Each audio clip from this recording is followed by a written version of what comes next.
Hi, my name is Jane Donald. I've written a few books on sacred sites and visiting sacred sites and the healing powers of sacred sites. So people say to me, why visit sacred sites? The main awareness I would have is that you have to remember when those sacred sites were put there thousands of years ago, and everything is sacred, but like that's the phrase we use. So I mean, like in Ireland, I would mean monastic sites, round towers, even going back pre-Christian, wedge tombs, stone circles.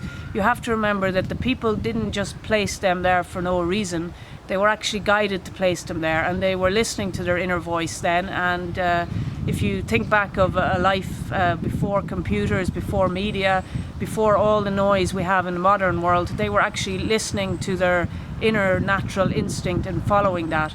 So that's the benefit you're getting. You're getting the benefit of their natural instinct that they followed their guidance, and you're also getting the benefit of what the guides or the higher power or the higher intelligence or whatever you want to call it, what that overall picture is of why the site is there and what that means in terms of alignment within the universe, the stars, the moon, the sun.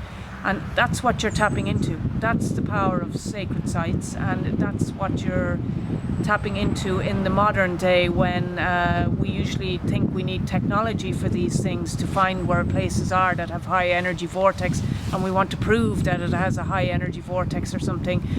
Before technology was even thought of, people just trusted their instinct, and they trusted the person who was hypersensitive to energy within their grouping, and they trusted that person to go to where the higher energy vortex was and to feel it with their hands and to know intuitively that that was a high energy vortex.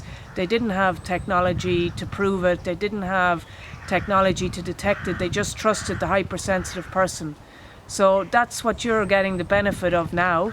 And it's the whole thing of bypassing the mind, bypassing the intellect and the ego, and trusting that the energy is higher in that place, because the person who knew that it was higher in that place, the hypersensitive person within that society who knew to follow their inner voice, who knew to follow their instinct, led the people there. And that's how a monastic settlement grew up, that's how Stonehenge was built, that's how Newgrange was built, that's how all of these societies operated. And that's what we're tapping into today by visiting these places and taking time out to reflect and to meditate on that fact. And that's where the power comes from and the healing comes from. It's aligning yourself as an energy force within the universe, rather than just thinking that you're flesh and bones and a physical being. You're also a spiritual, energetic being. And that's the power. And it's great fun as well.